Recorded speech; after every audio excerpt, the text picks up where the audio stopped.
បរិបទនេះគឺជាមហាសេដ្ឋីដំបូងគេនៅក្នុងពិភពលោកដែលគាត់ត្រូវបានគេស្គាល់ថាជាអ្នកបង្កើតក្រុមហ៊ុន Standard Oil Company ដែលគ្រប់គ្រងឧស្សាហកម្មប្រេងជាង 90% នៅចុងសតវត្សទី 19 ក្នុងសហរដ្ឋអាមេរិកគាត់មានឈ្មោះថា John D. Rockefeller ហើយមនុស្សមួយចំនួនគឺបានសរសើរគាត់អំពីភាពប៉ិនប្រសប់នៅក្នុងអាជីវកម្មនិងអ្នកខ្លះទៀតគឺបានជេរគាត់និងរិះគន់គាត់ចំពោះយុទ្ធសាស្ត្រអនុវត្តអាជីវកម្មដ៏ឃោរឃៅរបស់គាត់តើ John D. Rockefeller គឺជាអ្នកណាហើយតើគាត់បានក្លាយទៅជាមហាសេដ្ឋីដំបូងគេដោយរបៀបណានៅក្នុងវីដេអូនេះយើងនឹងទៅមើលអំពីយុទ្ធសាស្ត្ររបស់គាត់ដែលគាត់បានប្រើដើម្បីលុបបំបាត់ដៃគូប្រកួតប្រជែងរបស់គាត់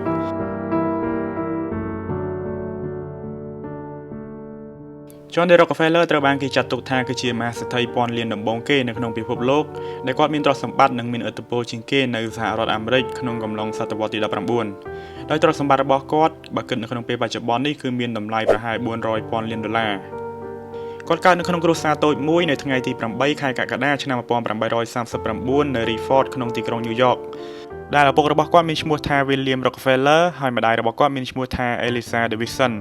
ដែលគាត់គឺជាស្ត្រីដែលបានលះបង់និងមានវិន័យដែលបានបណ្ដុះបណ្ដាលការសន្សំសំចៃប្រាក់តាំងពីក្មេងទៅដល់កូនៗរបស់គាត់ Rockefeller គឺមានបងប្អូនចំនួន 5 នាក់ដែលគាត់គឺជាកូនប្រុសច្បងហើយគាត់បានធំឡើងនៅក្នុងទីក្រុងកំណើតរបស់គាត់រហូតដល់ឆ្នាំ 1853 នៅពេលដែលក្រុមគ្រួសាររបស់គាត់បានធ្វើចំណាកស្រុកទៅកាន់ទីក្រុង Cleveland រដ្ឋ Ohioនៅក្នុងទីក្រុងនេះ Rockefeller គាត់បានទៅរៀននៅវិទ្យាល័យមួយអស់រយៈពេលខ្លីជាមួយនឹងភាពខ្លាំងរបស់គាត់គឺការជជែកពិភាក្សានិងគណិតវិទ្យាគាត់បានបន្តការសិក្សាផ្នែកធុរកិច្ចនៅមហាវិទ្យាល័យធុរកិច្ចនៅ Cleveland ដែលជាកន្លែងដែលគាត់បានសិក្សាអំពីផ្នែកគណនេយ្យនិងគោលការណ៍អាជីវកម្មដោយសារតែឪពុករបស់គាត់ត្រូវការជំនួយហិរញ្ញវត្ថុក្នុងការគ្រប់គ្រងគ្រួសារដូច្នេះ Rockefeller គាត់បានស្វែងរកការងារធ្វើដែលគាត់បានទទួលការងារផ្នែកគណនេយ្យនៅអាយុ 16 ឆ្នាំគាត់បានចាប់ផ្ដើមធ្វើជាអ្នកកាន់បញ្ជីសម្រាប់អាជីវកម្មក្នុងស្រុកហើយទទួលបានប្រាក់ឈ្នួលនៅក្នុងមួយថ្ងៃបានតែ50 សេនប៉ុណ្ណោះ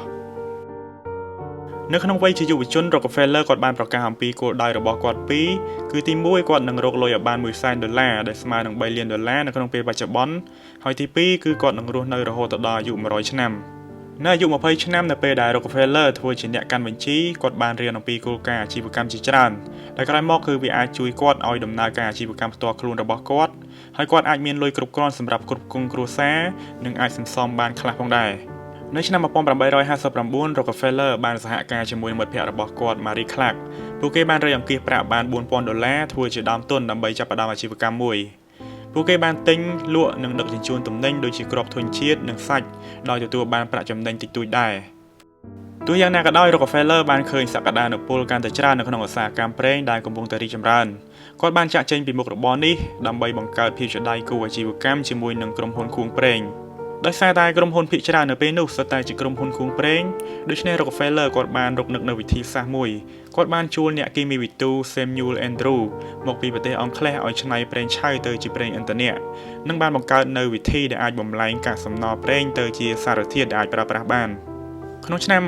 1863 Rockefeller និង Clark ក៏បានសាងសង់រោងចក្រចម្រាញ់ប្រេងដំបូងរបស់គាត់នៅ Cleveland ដែលគាត់ផ្ដោតទៅលើការចម្រាញ់ប្រេងជាជាងការខួង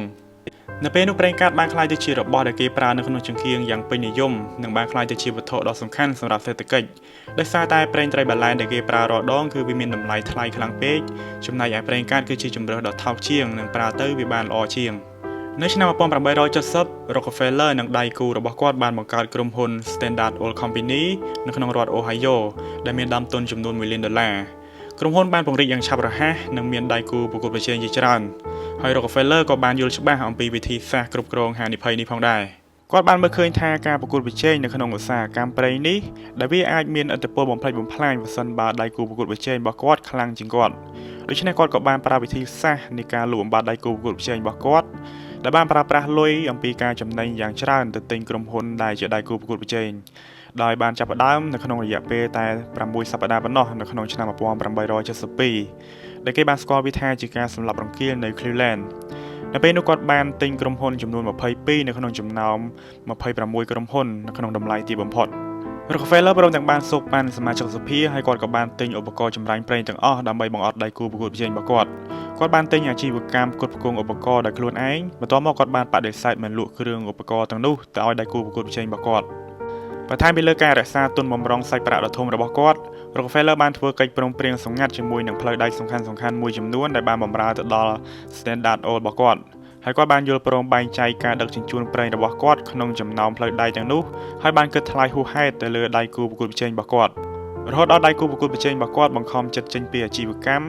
ដោយពួកគេបានខ្លាចខ្សែធននិងបានលក់ក្រុមហ៊ុនពួកគេឲ្យទៅ Rockefeller ដើម្បីជៀសវាងពីការបំផ្លិចបំផ្លាញទាំងស្រុង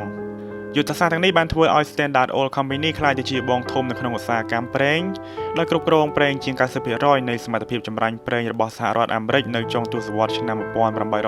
1870 ហើយដើម្បីជៀសវាងពីបញ្ហាប្រឈមផ្នែកច្បាប់ Rockefeller បានបង្កើត Standard Oil Trust នៅក្នុងឆ្នាំ 1882 ដែលបានបង្រួបបង្រួមការគ្រប់គ្រងទៅលើក្រុមហ៊ុនបិទសម្ព័ន្ធជាច្រើន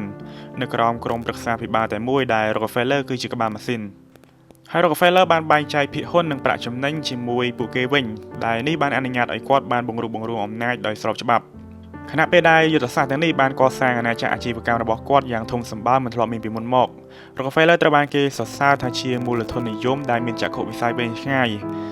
ជាមួយគ្នានេះដែរប្រតិកម្មអំពីសាធារណជនក៏បានរិះគន់គាត់ដែលបានចោទប្រកាន់ Rockefeller ពីការចូលរួមនៅក្នុងការអនុវត្តដែលគ្មានសីលធម៌ដូចជាកំណត់តម្លៃថោកទាបនិងការខុបខិតជាមួយនឹងផ្លូវដែកដើម្បីលុបបំបាត់ដៃគូប្រកួតប្រជែងរបស់គាត់និងដើម្បីទទួលបានភាពផ្ដាច់មុខនៅក្នុងឧស្សាហកម្មនេះនៅឆ្នាំ 1911 តុលាការកំពូលរបស់សហរដ្ឋអាមេរិកក៏បានរកឃើញថា Standard Oil បានរំលោភទៅលើច្បាប់ដែលប្រឆាំងនឹងការទុកចិត្តហើយបានបញ្ជាឲ្យរំលាយដែលបានបំបែកទៅជាក្រុមហ៊ុនតូចៗផ្សេងទៀតហើយបន្ទាប់ពីបានយកឈ្នះការប្រកួតប្រជែងរបស់គាត់តាមរយៈការវិនិយោគនិងយុទ្ធសាស្ត្របន្តបន្ទាប់ Rockefeller បានក្លាយទៅជាអ្នកមានបំផុតនៅក្នុងពិភពលោកទ្រព្យសម្បត្តិរបស់គាត់គឺស្មើនឹង 1.5% នៃ GDP សរុបរបស់សហរដ្ឋអាមេរិកនៅក្នុងកំឡុងពេលនោះ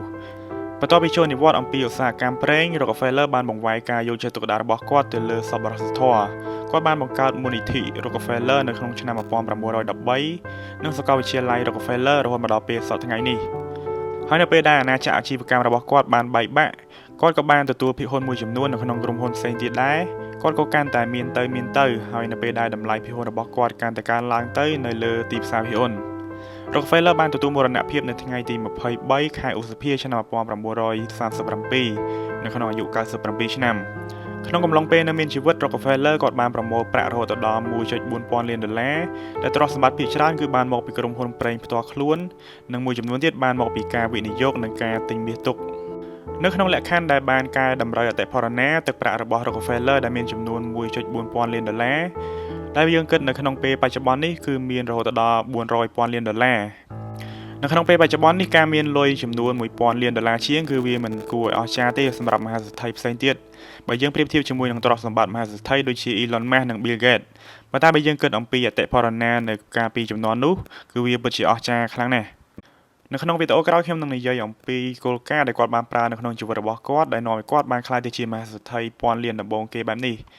ហើយវីដេអូនេះគឺមានត្រឹមប៉ុណ្្នឹងទេជួបគ្នានៅវីដេអូក្រោយបន្តទៀតបាយបាយ